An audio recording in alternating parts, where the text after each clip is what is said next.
Shukran Rabotai, avec la permission d'Hachem, aujourd'hui nous allons parler un peu de la paracha de la semaine, qui titse la milhama al oibecha. La Torah nous parle que si tu sors faire la guerre contre ton ennemi, alors il y a une promesse, Ontano Hachem Elokecha biyadecha vishavita shivyo. Hachem, il te promet que tu gagneras la guerre contre tes ennemis. Alors maintenant, la Torah après, elle nous explique que bien sûr, ici, on parle des soldats qui vont faire la guerre contre leur ennemi, des soldats qui sont religieux, qui ont la foi en Hachem, des grands tzadikim, parce que tous ceux qui ont peur des fautes qu'ils ont fait, ben, ils ne vont pas aller faire la guerre. Parce qu'on sait très bien que malheureusement, quelqu'un qui faute, il a toujours peur. Lorsqu'il y a un homme, il peut être un héros, mais devant, il y a Hachem qui protège. Vous savez, quelqu'un qui a confiance en Dieu, il n'a rien à craindre. Voilà, celui qui a confiance en Dieu, il n'a rien à craindre, c'est bon, hein. Il y a Hachem qui fait la guerre pour toi, il y a Hachem qui te protège, tu n'as rien à craindre. On a vu par exemple Rabbi Haim ben Attar à Shalom, une fois il voyageait du Maroc pour aller en Israël, donc il a traversé tout le Sahara à travers l'Algérie, la Libye, l'Égypte, c'est là-bas qu'il est rentré en Israël. À l'époque, les voyages se faisaient presque sur un âne ou à pied, et il était agressé par un lion. Et Rabbi Haim ben Attar, il n'a pas eu peur du lion. Le lion, il court vers lui, et à un moment donné, il arrive vers lui, il s'arrête. Il s'arrête, net. Alors, c'est pourquoi? Parce que, au fait, c'est pas à nous d'avoir peur des animaux, c'est aux animaux d'avoir peur de nous. Parce que, quand même, Kadosh Baruch Hu, il a créé l'homme à son image. Hachem, il a créé l'homme à son image. Donc surtout lorsque l'homme il suit les directions d'Hachem, il n'a peur de rien du tout. D'accord? Donc, on a une promesse que si tu suis le chemin d'Hachem, tu n'as pas peur. Tu vas, tu fais la guerre, et tu as une garantie, tu as une certitude que tu vas réussir la guerre, et voilà, et après tu vas prendre de tes ennemis tout le butin. Alors maintenant, la Torah après, elle parle vers Ita, Isha et Fatoar. Et si tu vois une belle femme, parmi les captivités, le butin, elle te plaît, cette femme, alors tu n'as pas le droit d'aller avec elle parce que tu as tué son mari, peut-être son mari le pauvre, tu as tué son père ou sa mère pendant la guerre, et maintenant la pauvre, elle souffre, elle n'est pas juive, donc tu ne peux pas la violer, donc il faut attendre jusqu'à que tu la prends, tu te calmes, et surtout il ne faut pas la violer, tu n'as pas le droit de... Vous savez que lorsqu'il y a des guerres, les gens, une fois qu'ils ont gagné, ils sont comme des fous, et ils boivent, ils violent, ils tuent. Alors la Torah, elle vient te dire, non, tu as gagné tes ennemis, très bien, mais maintenant tu ne peux pas faire de ceux qui sont inoffensifs comme les femmes, ou les enfants, tu n'as pas le droit de leur faire du mal. Alors la Torah, elle donne des restrictions, c'est strict, il faut avoir de la peine, il faut avoir pitié. Alors tu la prends, et une fois que tu la vois que c'est un peu calmé, c'est là que tu peux la marier. Et tu la prends, mais une fois que tu la maries, tu ne peux plus la rejeter. C'est péché. Ou bien tu vas dire, je vais la vendre comme une servante. Non, c'est péché. Une fois, c'est pas une fois que tous tes plaisirs d'elle, tu vas la jeter. Tu n'as pas le droit. Donc, finalement, mes amis, il y a une question qui se pose. Vous savez qu'à l'époque, lorsqu'il y avait les guerres, c'était vraiment les tzadikim qui allaient faire les guerres. Vraiment les tzadikim, c'est pas quiconque qui va faire la guerre. Et surtout pas ceux qui parlent pendant la prière, ceux qui font la médisance. Parce que ceux-là, ils vont perdre la guerre, ceux-là, ils vont mourir dans la guerre. Pour être certain, garanti que tu retournes chez toi en bonne santé, il faut vraiment que tu sois un homme bien avec le bon Dieu. Comme ça, tu sortiras, tu retourneras chez toi à la maison comme conquérant, avec une victoire dans les mains, avec un butin dans les mains, et tu as ta vie sauve. Que Dieu préserve. Si tu vas et tu fais la guerre et que tu as des forces dans tes mains, il n'y a aucune garantie que tu vas retourner sain et sauf. Mais mes amis, il y a une question qui se pose. La question qui se pose est, puisqu'ici on parle des grands tzadikim qui vont faire la guerre, et comment est-ce possible qu'après ils vont tomber amoureux d'une femme qui n'est pas juive? Et comment est-ce possible? Il va avoir une belle femme et... Attends une seconde. La Torah, elle n'a pas interdit de... La Torah, elle a eu peur que dans ta victoire, tu vas faire des bêtises, tu vas violer les femmes, tu vas faire des bêtises. Alors la Torah, qu'est-ce qu'elle dit? Bon, écoute, voilà, je te la permets, mais pas tout de suite, plus tard.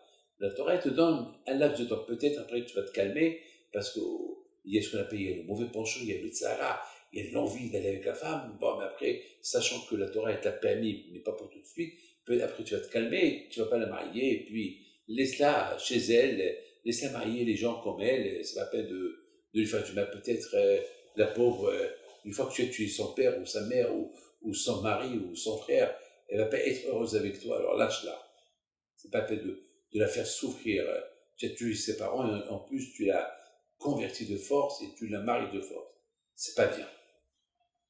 Donc, la Torah, elle te donne comme elle te donne un choix. Tu as fait la guerre, tu as gagné la guerre, tu es un tzaddik, très bien. Tu as vu une femme, elle te plaît, tu es tombé amoureux d'elle, très bien. Pas tout de suite. Ne fais pas tes besoins. Calme-toi. Renforce-toi. Après tout, tu es un tzaddik. Après tout, tu as gagné la guerre. Après tout, tu as vu les miracles, comme des flèches, comme des balles qui sont passées à travers toi, et grâce à Dieu, tu es vivant. Alors ne fais pas de bêtises maintenant. Calme-toi. Et puis, marie-la plus tard. Tout cela, c'est parce que la Torah, elle donne une chance à l'homme. Parce que l'homme, lorsqu'il est tenté, lorsque l'homme il a une faute devant lui, il faut qu'il soit fort pour ne pas la faire. Et parfois, il y a des hommes qui sont faibles. Alors, la Torah, elle parle aux faibles. Tu es faible. Devant une femme, tu es faible, d'accord, pas tout de suite. Pas tout de suite.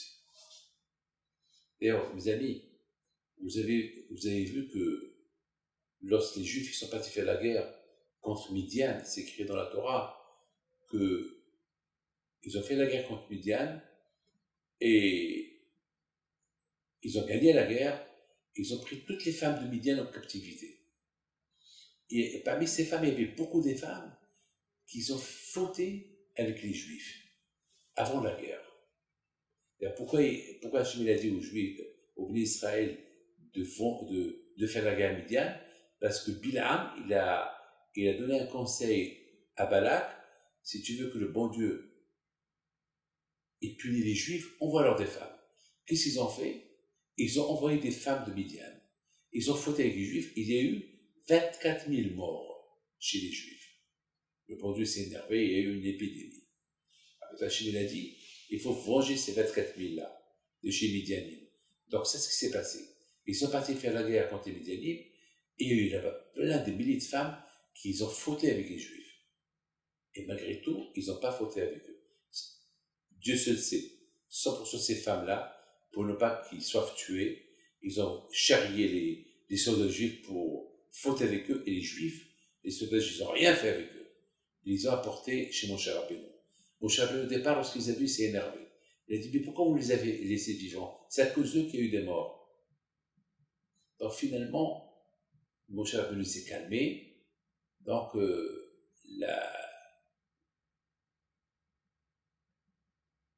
les soldats, ils viennent plus tard, lorsqu'ils ont vu que Moshe Rabbeinu était calme, ils vont venir chez Moshe Rabbeinu encore, ils vont lui dire à Moshe Rabbeinu, Moshe, tu sais, grâce à Dieu, on a été faire la guerre, comme Hachem l'a voulu.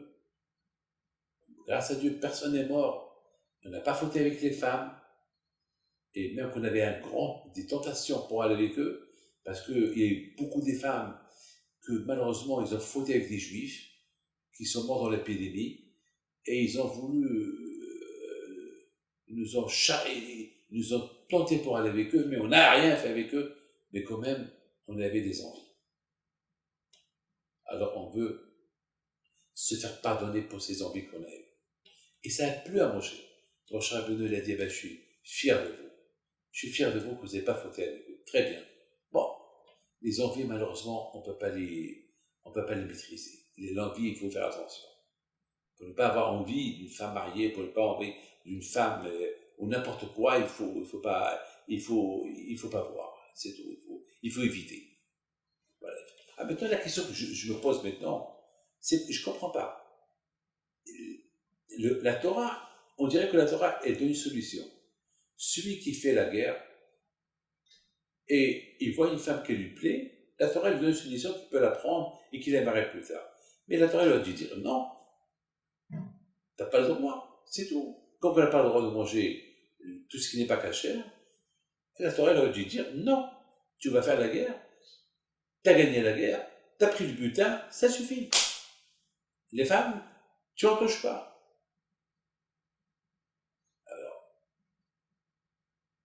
Première question. Deuxième question, comment est-ce possible qu'on parle des grandes sadikim, et ces grandes sadikim-là, ils vont tomber amoureux d'une femme.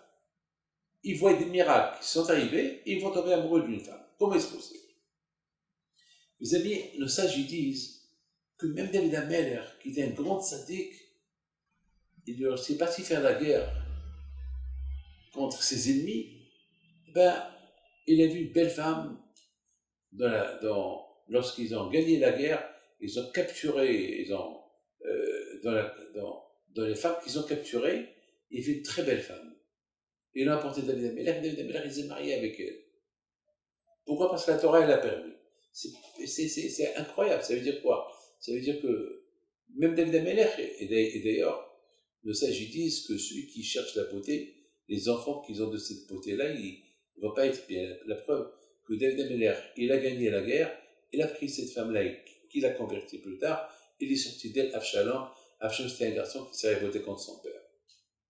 Donc, quelque part, pourquoi la Torah, ma question, elle est, pourquoi la Torah, elle permet les femmes qu'on prend dans une captivité, que les soldats prennent dans une captivité, qu'ils peuvent les marier plus tard, que la Torah, elle interdit. Et d'autre côté, comment est-ce possible? Un tzaddik, il va tomber amoureux d'une femme, je ne sais pas, une femme, une goya, je ne sais pas. Comment est-ce possible? Je crois que la Torah, elle est obligée comment ça s'appelle, de lui permettre, sinon la Torah ne va pas lui permettre, il va aller avec elle, avec la faute. Alors la Torah, elle n'a pas le choix. Alors, comment est-ce possible? Mes amis, je voudrais vous dire une chose. Bien sûr que la Torah, elle est logique. C'est Hachem qui a écrit la Torah. Vous savez, regardez la différence qu'il y a entre l'animal et l'être humain. L'animal, il ne parle pas. L'animal, il a un but. Il est là pour manger. Lorsqu'il a faim, il mange. Lorsqu'il n'a pas faim, il ne mange pas. Il va risquer sa vie pour manger. Et il va se battre même avec des animaux plus forts que lui. Comme par exemple, beaucoup de fois, on voit le loup qui va se battre contre le bison. Le bison. Et le bison, il pèse 1 tonne. Et le loup, il pèse combien? Même pas 50 kilos. Mais il va se... Parfois, vous voyez 2 loups, 3 loups qui vont courir derrière un troupeau de bisons qui sont 100, 200, 300, près de 400 tonnes contre 150 kilos. Et ils risquent leur vie. Ben parce qu'il n'a pas le choix. Il a faim. Il n'a pas le choix, il a faim. Mes amis, l'être humain, non. L'être humain, le bon Dieu lui a donné la sagesse. Il ne va pas risquer sa vie pour un repas. S'il n'a pas à manger, il va se calmer. C'est pas... le bon Dieu lui a donné... Il peut chercher. Il a des moyens pour trouver. Il a l'usage de parler, ce que l'animal n'a pas. Vous savez que, beaucoup de fois, la vie des animaux, c'est une vie spectaculaire. Vous voyez comment les les animaux, ils vivent, c'est chaque espèce d'animal, ils ont leur méthode de vie, leur habitude. Chacun, il a... Mais une chose est certaine, ils vivent l'un que l'autre. Ils vivent uniquement leur vie et dépend de leur bouche. Il faut qu'ils mangent. Ils ne voient pas comment s'appelle, le danger. On n'a pas vu un chien avec une sacoche. On n'a pas vu un chat qui est en train de lire un journal. Non. Voilà, vous savez, la vie des animaux, ils ont une vie dans la rue. L'être humain, non, il a la maison, il a son commerce, il pense, il prévoit, il pense à hier, à demain, après-demain, à avant. Akadosh Baruch Hu, il a donné à l'être humain, à Am Israël leur a donné la Torah.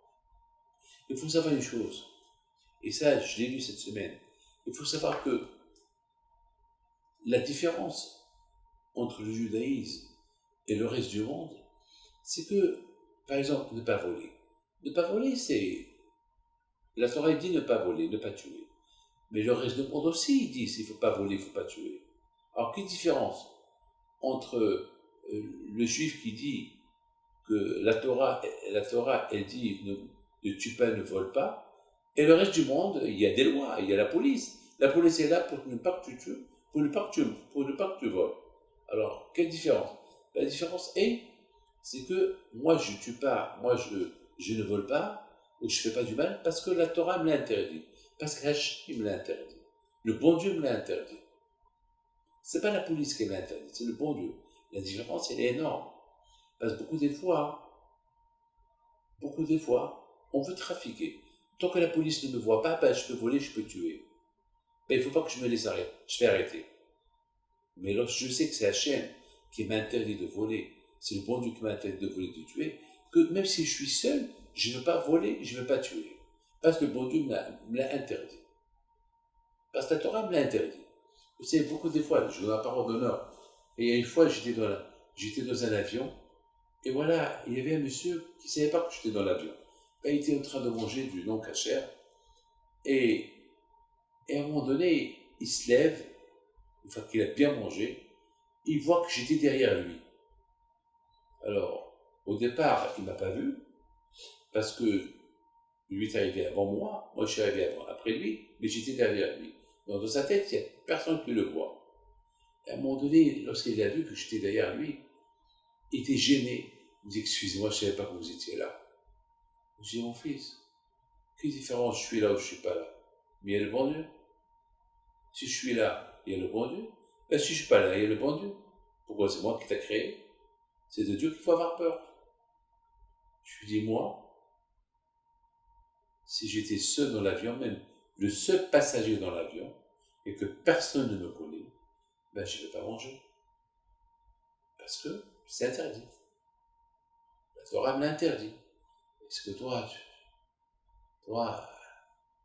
tu n'as pas étudié la Torah, donc tu as cru que personne ne te voit, et tu as oublié qu'il y a le bon Dieu qui te voit. C'est tout. Bon, mais ça, il a pris une leçon. Mais est-ce qu'il a changé? Il n'a pas changé? Je ne sais pas. Une seule chose qui est certaine, c'est que le bon Dieu nous a donné le libre arbitre. Le libre arbitre, c'est tu veux, fais, tu veux pas, ne fais pas. C'est à toi. Tu as le libre arbitre. Mais sache que le bon Dieu, il a interdit la chose. Elle est entre tes mains de la faire ou de ne pas la faire. Mes amis, il y a un libre arbitre que l'homme il peut bien choisir pour lui. Il y a un libre arbitre que l'homme ne peut pas choisir pour lui. C'est dur que lui prenne des décisions. Beaucoup de fois, il y a des gens qui me disent Rabbi David, je ne peux pas prendre une décision pour moi. Je dis écoutez, je ne peux pas. Tu as un conseil, voilà le conseil. C'est à toi. Parce que je ne peux pas te dire. Il y a beaucoup de fois, il y a des gens qui me disent Rabbi David, j'ai 2 femmes. On m'a présenté 2 femmes, je ne sais pas laquelle, c'est là ou c'est là. Je ne peux pas te dire c'est là ou c'est là. Je ne sais pas. Alors lui me dit, non mais dites-moi, Eh ben, je lui dis, écoute, dis-moi, est-ce que tu es religieux? Il me dit oui. Je lui dis, moi, parmi ces deux filles-là, c'est quelle la plus religieuse? Il me dit, c'est là. Oh, si c'est la plus religieuse, alors, c'est mieux celle-là. Pourquoi pas l'autre, puisque toi, tu es plus religieux qu'elle, donc peut-être ça va pas marcher. Alors il me pose la question, il me dit, et peut-être ça va marcher. J'ai dit, ça va marcher. Alors pourquoi tu me poses la question? Ne me pose pas de question. Alors pourquoi tu veux que je décide pour toi? C'est à toi de voir. Moi, je donne une réponse, mais c'est à toi de voir. Vous savez, le libre arbitre, Hachem nous a donné le libre arbitre que nous on décide. Par exemple, dans le cas de tu sors, tu fais la guerre contre tes ennemis. Tu as gagné la guerre. Tu es un tzaddik. Déjà, le fait que tu es un tzaddik, tu as gagné la guerre, c'est que ton libre arbitre, il est très fort. C'est-à-dire que toi, tu crois beaucoup en Dieu, donc ton libre arbitre, il est avec Hachem. C'est-à-dire que toi, déjà, ton libre arbitre, c'est de suivre à la lettre ce que Hachem il fait de toi. Et beaucoup de fois, malheureusement, il y a beaucoup de fois, ça peut arriver que le Tzara, il est tellement fort que tu deviens vraiment faible devant ton libre arbitre. Alors, qu'est-ce que tu vas faire? Alors, quand je vois au coup, le bon Dieu, il a peur que tu craques. Parce que maintenant, tu es devant un. Ton libre arbitre est toujours fort, parce que mais parfois, ton libre arbitre il est faible. Et tu risques de fauter. Alors, quand je vois au coup, il a trouvé une solution pour toi. Laquelle? Ah, t'as vu une femme. Et toi, toujours ton libre arbitre, tu prends toujours ton libre arbitre du bon côté. C'est toujours, tu vas droit avec le bon Dieu. Ton libre arbitre, c'est, tu es convaincu, sache. Et voilà, maintenant tu glisses. Maintenant, tu es devant, tu as gagné une guerre et il y a une femme qui est là et tu glisses. Alors, maintenant, et ton libre arbitre, il ne t'aide pas assez. Alors, quand je vois qu'il est obligé de t'aider. Parce que le bon Dieu ne t'aide pas, tu risques de faire une faute, et après, ton libre arbitre, il va être faible. Il va être blessé. Après, tu perds ton libre arbitre, ton bon libre arbitre, et tu vas commencer à choisir toujours le mauvais côté. C'est pour ça que quand je le retrouve, il a eu pitié, et dit voilà, je t'aide. Et même chez David Ameller, c'était le cas. Même que il était un grand sadique, malheureusement, c'était un homme que, imagine-toi que la Torah lui aurait interdit cette belle femme une fois qu'elle a gagné la guerre. Peut-être il serait tombé, peut-être il aurait fauté. Alors quand je vois au coup, il te dit bon, alors, tu as un libre arbitre, toujours ton libre arbitre c'était du bon côté très bien. Alors voilà, cette femme-là, je t'ai permis, mais pas tout de suite.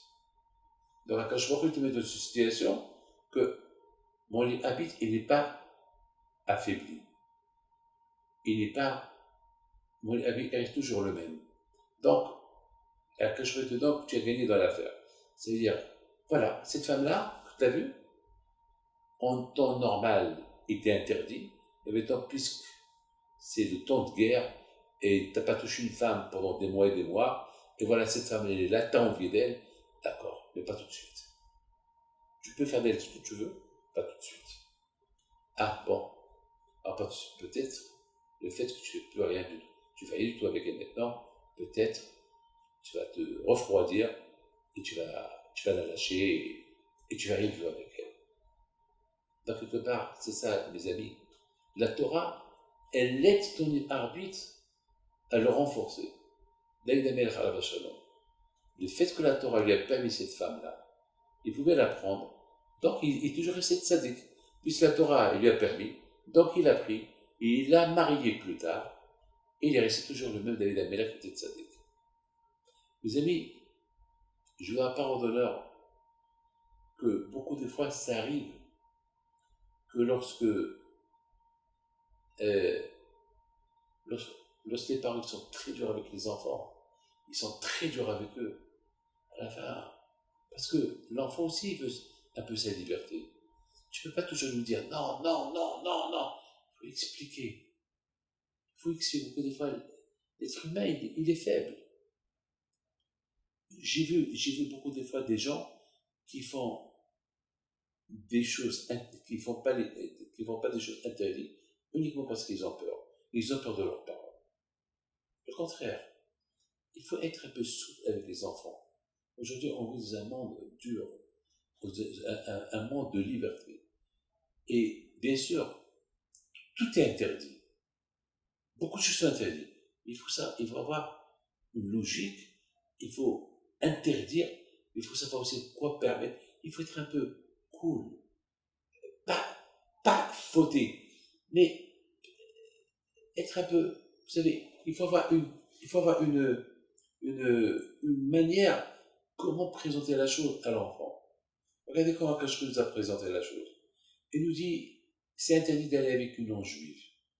De l'autre côté, il y a une guerre. Et cette guerre-là, Hachem nous dit, n'ayez pas peur, si vous suivez la mitzvot, vous allez gagner la guerre, n'ayez pas peur. Et voilà, le Bouddha, il nous dit, et si jamais vous voyez une femme, pourquoi Hachem tu me donnes une permission si je vois une femme? Hachem, tu aurais dû me l'interdire. Non, Hachem, il sait que si je t'interdis, peut-être tu vas craquer et tu vas fauter avec elle. Une fois que tu vas fauter avec elle, tu vas dire, ah ben, puisque j'ai fauté avec une Goya, c'est fini pour moi, tant pis pour moi, ah mais autant faire toutes les fautes du monde, et c'est fini, il va tomber dans la dépression, ça il va se dire c'est fini pour moi, allez, maintenant, tant pis pour moi. Non, Hachem il veut pas que tu arrives, tu as été trop bon jusqu'à maintenant, c'est pas pour cette femme-là, Hachem il va te perdre. Hachem il t'a permis, moi il te dit pas tout de suite. Donc ton libre arbitre, il reste toujours strong, il reste toujours fort. C'est-à-dire, voilà, j'ai rien fait. Mon libre arbitre me dit, je fais rien du tout. La Torah m'interdit. Bon, c'est entre-temps, peut-être, tu vas te... Et si jamais tu t'es pas refroidi, tu es toujours amoureux d'elle, et tu la veux, bon, la Torah t'a permis. Et de l'autre côté, tu es toujours fort. Tu as toujours... tu as fait que ce que la Torah t'a dit de faire. Donc, toujours sur autre chose. Toujours, tu choisiras toujours la comment ça s'appelle, le libre arbitre, toujours, ton libre arbitre sera toujours le bon. Mes amis, j'ai expliqué une chose. Vous savez que David Ameller, lorsque son fils Absalom, il s'est révolté contre lui, il voulait tuer son père. Il a violé sa femme. Et à la fin, Absalom a été tué par Yoav, avec 3 flèches. Il l'a tué. Et David Ameller, lorsqu'il a entendu que son fils, qui a violé ses femmes, son fils, qui voulait le tuer, son fils qui a fait la révolution contre lui, son fils qui a bouleversé tout Israël contre, il a chauffé tous les Juifs contre le père David. Lorsque David a entendu qu'il est mort, il a prié pour lui pour qu'il va à Gan Eden. Et 7 fois, il a pleuré, il a dit, Kapara, je t'adore mon fils, j'aurais pu mourir à ta place, pourquoi tu es parti? Il adorait, et ce fils-là, c'était le fils de cette belle femme qui n'était pas juive, qui s'est convertie au judaïsme, qu'il a marié David Ameller. Regardez, ça veut dire que David Ameller, il adorait sa femme, il adorait son fils. Après, voilà, même qu'il s'est révolté contre lui, il l'aime, et non seulement qu'il l'aime, il a fait sortir de Guinée pour le prendre à Gan Eden. Il y a des choses que je ne comprends pas. Pourquoi David Ameller il fallait qu'il souffre tout ça? Pourquoi? De l'autre côté, est-ce que sur un rachat on fait des prières? Absalom, il mérite à être Guéhinam. Pourquoi tu pries pour lui? Pourquoi tu pries pour lui? Il mérite à être Guéhinam. Et de l'autre côté, pourquoi David Ameller, il fallait qu'il souffre cette souffrance-là? David était roi, il était anav, il était humble.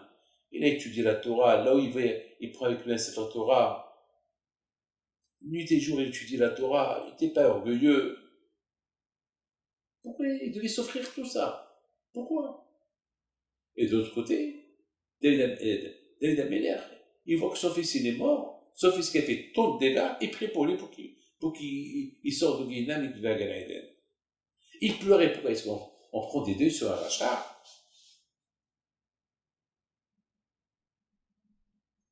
Mes amis, il faut savoir une chose.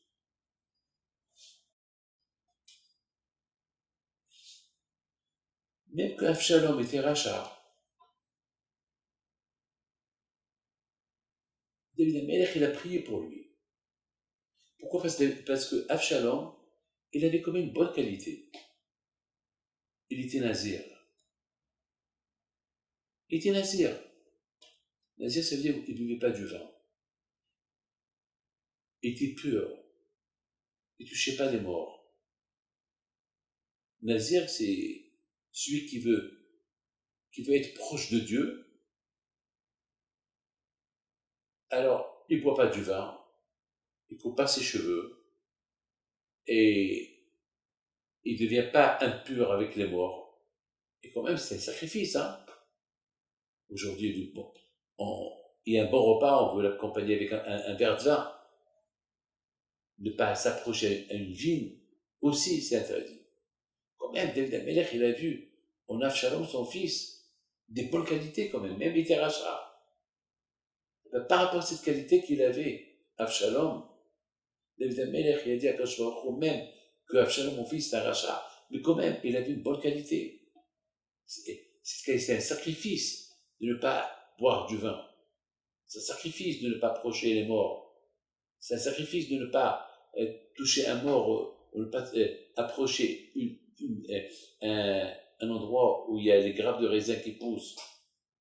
Quand même, parfois il faut faire un grand détour pour ne pas passer à côté d'eux. Tu vois tout le monde qui boit du vin et toi tu ne bois pas du vin.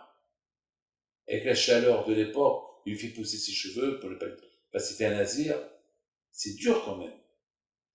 David Amelech dit à Hachem par rapport à cette mitzvah qu'il a fait. En plus, il donnait l'importance à ses cheveux. Chaque fois, il va les peser.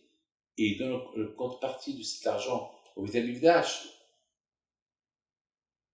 C'est quelque part David Amelech.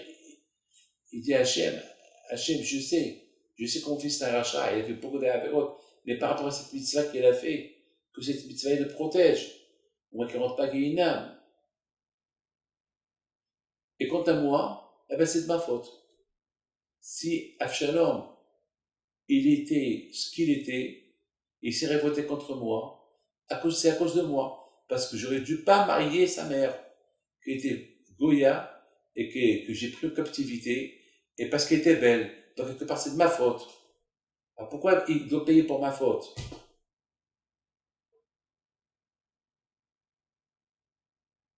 Pourquoi il doit payer pour ma faute? C'est vrai, c'est un rachat, mon fils. Il a fait trop de mal. Et je ne mérite pas ce qu'il m'a fait. Mais s'il m'a fait ce qu'il m'a fait, c'est parce que je mérite. Parce que, c'est vrai, j'avais un livre arbitre que je n'ai pas bien suivi. Toujours mon livre arbitre était que lorsque je vois a fait une avera et a fait une mitzvah, je fais la mitzvah, je ne fais pas la avera. Comme par exemple, si par exemple, on m'invite pour aller à un match de football, et après, je sais qu'il y a le Beth Midrash, il y a la yeshiva. Alors, même je commence à aller au football, toujours je m'arrête pour aller après, je change d'avis, je vais à la yeshiva. Ça veut dire que toujours, j'ai suivi mon libre arbitre à la règle. Mais pourquoi là, j'ai pas suivi le libre arbitre à la règle? Mon libre arbitre, c'était, David, ne te marie pas avec cette femme-là, cette belle femme-là. Il faut pas, c'est pas bien. Mais malgré tout, j'ai pas suivi mon libre arbitre. Parce que toi, tu l'as permis à Hachem. Parce que toi, Hachem, tu savais que si tu ne la permets pas, peut-être je vais tricher, peut-être je vais pas suivre mon libre arbitre et je vais tomber avec elle, et après je vais perdre. Je vais être pitié, je vais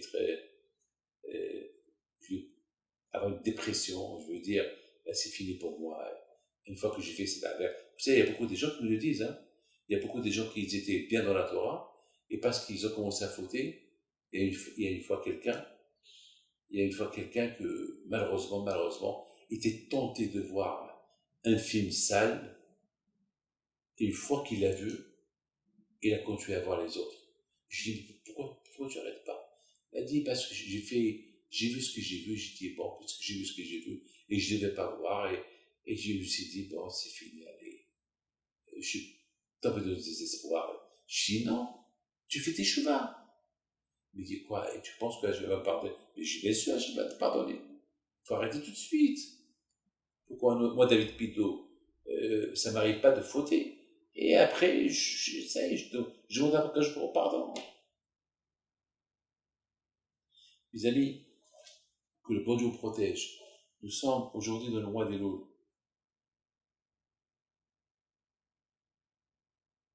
Le mois des Louls, c'est le mois de la préparation pour les Yamim Noarim, pour les fêtes, Rosh Hashanah et Kippour. On a le libre arbitre. Et Loul, c'est le mois du libre arbitre que je dois réparer, je dois renforcer mon libre arbitre qui soit toujours bon. Parce que je ne sais pas ce qui va arriver l'année prochaine. Je ne sais pas. Le mois des Louls, c'est le mois où on entend le chauffard qui sonne. Et le chauffard, c'est du vepchi pour améliorer. Le chauffard, il va améliorer, le son du chauffard, il va améliorer mon libre arbitre. Que à partir de maintenant, mon libre arbitre soit toujours positif et non pas négatif. Mon libre arbitre, il va changer le mois des Louls. Il va même réparer mes libres arbitres du passé. Il va préparer mes libres arbitres de l'avenir. Que ce soit dans le bon sens. Le mois de Louls, c'est le mois d'une nouveauté. À Rosh Hashanah, on mange tout ce qui est hadash, tout ce qui est nouveau. On va être nouveau.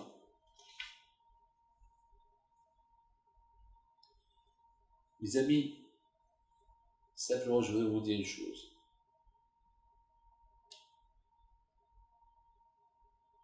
Lorsque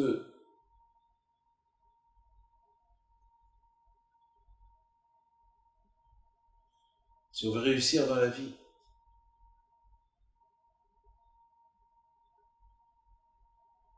il faut que mon habitude soit positive et non pas négative. Il n'y a pas mieux que le chauffard qui arrange tous les coups. Il faut savoir, pour bien comprendre le habit, il faut savoir c'est quoi le sens du mois de Elul. Le mois de Elul, c'est, pour qu'il dise Rabbi Yona, le mois d'Elul, il vient, il tape à la porte de chacun, il réveille chacun, hey, réveille-toi, réveille-toi. Le chauffard, c'est le son c'est comme le lion qui crie. Lorsque le lion crie, on a peur. Alors, quand sur quelqu'un qui était dans la rue, il voit un lion, qui est en face de lui, il crie, il se sauve, il court. Et de loin, il voit un groupe de monsieur assis autour d'une table. Il voit de loin du manger sur la table. Et de loin, il crie, levez-vous, sauvez-vous, il y a un lion. Et eux, ils ne bougent pas. Ils sont assis. Il approche, il voit que ces gens-là, ils sont morts gelés. Il faisait tellement froid, ils sont morts gelés. Donc de loin, il croyait qu'ils étaient attablés à table en train de manger, mais ils ne sont pas. Et il a dit, je ne comprends pas que vous n'avez pas peur du lion, parce qu'on a peur du lion uniquement lorsqu'on est vivant. Si on est mort, on ne peut pas avoir peur du lion. C'est beau ça. Le mois des Louls, si on n'a pas compris le sens des Louls,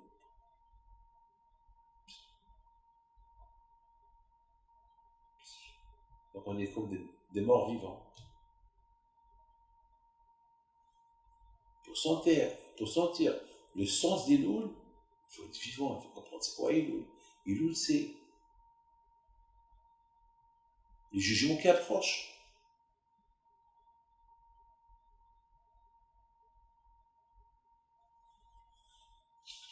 Mes amis,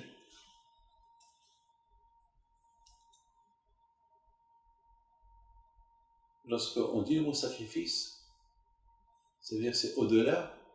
Un sacrifice, c'est au-delà de quoi? C'est au-delà du libre arbitre. Le libre arbitre, c'est je fais une chose logique. Mais un sacrifice, ça veut dire c'est au-delà de la logique. Par exemple, il y a le mal à faire, il y a le bien à faire, et c'est à moi de choisir. Je fais du mal, je fais du bien. Alors, c'est dépend de moi. Mais il y a ce qu'on appelle un sacrifice.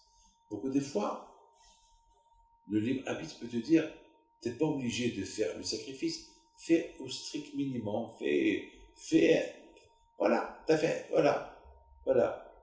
Par exemple, pourquoi être plus religieux que religieux? C'est pas la peine. Et nos sages, ils nous racontent que il y avait une fois un rabbin qui a demandé à Hachem, je veux savoir qui va être, il a demandé au prophète Eliyahu, qui va être mon voisin après 120 ans? Et le rabbin lui dit, il y a un ami, il dit au rabbin, ben, ça va être le boucher. Le boucher, il est ignorant de la Torah, il connaît rien du tout. Il dit, ben, c'est lui ton voisin. Donc, il va chez lui. Pour voir, il s'est dit, peut-être il est érudit dans la Torah, peut-être il doit être quelqu'un de spécial. Et puis, finalement, il voit devant lui un monsieur qui est ignorant dans la Torah, il connaît rien du tout. Et le rabbin, il avait de la peine, il dit, comment? C'est lui qui va être mon voisin dans l'autre monde? Alors, il dit, raconte-moi un peu ta vie. Il lui raconte sa vie. Et parmi sa vie qu'il lui raconte, il dit, une fois, j'avais une somme d'argent pour acheter une vache, puis tu sais que je suis boucher.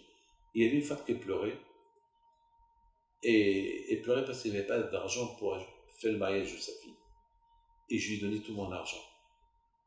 Et je suis resté pauvre. Alors le rabbin lui dit, avant, c'est ce que tu as fait. Il avait le libre arbitre. Il pouvait donner $1, $2, $10. Il n'est pas obligé de donner $1000. Tout son bien, avec quoi il va vivre. Et qu'est-ce qu'il va dire à sa femme? C'est au-delà de l'imagination. D'accord, mon libre arbitre, j'ai $1000, bon voilà, je donne $100. Alors, j'ai fait mitzvah. Il donne tout. Alors, il fait ce qu'il a donné tout. Il a acquéri sa place à Gan Eden. Il y a un libre arbitre, il y a au-delà du bon libre arbitre. Il y a aussi dans le mal, le libre arbitre de faire le mal, il y a aussi au-delà du libre arbitre de faire encore plus du mal. Le libre arbitre te dit, tu peux faire jusqu'à là, lui il fait 10 fois plus. Regardez les nazis. Ils avaient le libre arbitre de tuer, ne pas tuer. Non seulement qu'ils ont tué, ils ont encore fait souffrir les gens. Ils ont exterminé, au-delà de la limite, ils ont utilisé. Les amis, le mois d'Elul, c'est le mois que on doit faire une vérification, réfléchir, le passé, tout le mauvais habit qu'on avait, qu'on a gâché, et maintenant, à partir de maintenant, améliorer le libre arbitre qui soit meilleur, encore plus meilleur, et aller de plus en plus bon. Et l'année prochaine, ce sera encore bon. Et améliorer toujours le libre arbitre de le sens bien. Tu choisiras que le bon chemin d'Hachem. Là, mes amis, je pense que c'est ça l'idée de David Ameller, pourquoi il a prié pour Absalom.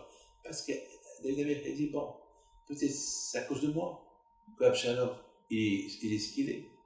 Parce que moi, j'ai choisi la beauté. Et au lieu que je donne exemple à tout le monde, que voilà, j'ai fait la guerre, j'ai gagné la guerre, à moi de fermer mes yeux, ne pas voir et ne pas tomber amoureux d'une non-juive. Et puis, le fait que la Torah, le fait que la Torah ne l'a pas interdit, me l'a permis, donc mon habit était un peu blessé, avait défect de mon arbitre. Et de là, il est né Absalom, donc c'est de ma faute. De l'autre côté, David Ameller, il dit Hachem, de mon côté, moi, mon libre habit n'était pas à 100% bon. Mais de l'autre côté, lui aussi, il avait un libre arbitre de ne pas être nazir. Il était nazir. Il a fait au-delà de ses forces. Donc par rapport à ça, aide-le. Fais-le sortir de Guéhinam, fais entrer à l'Aïden. Les amis, voilà. Que le bon Dieu vous protège et vous envoie tous la santé, bracha v'atzlaha, et un bon matzal à Mekel Ratzon, et Shana Tova.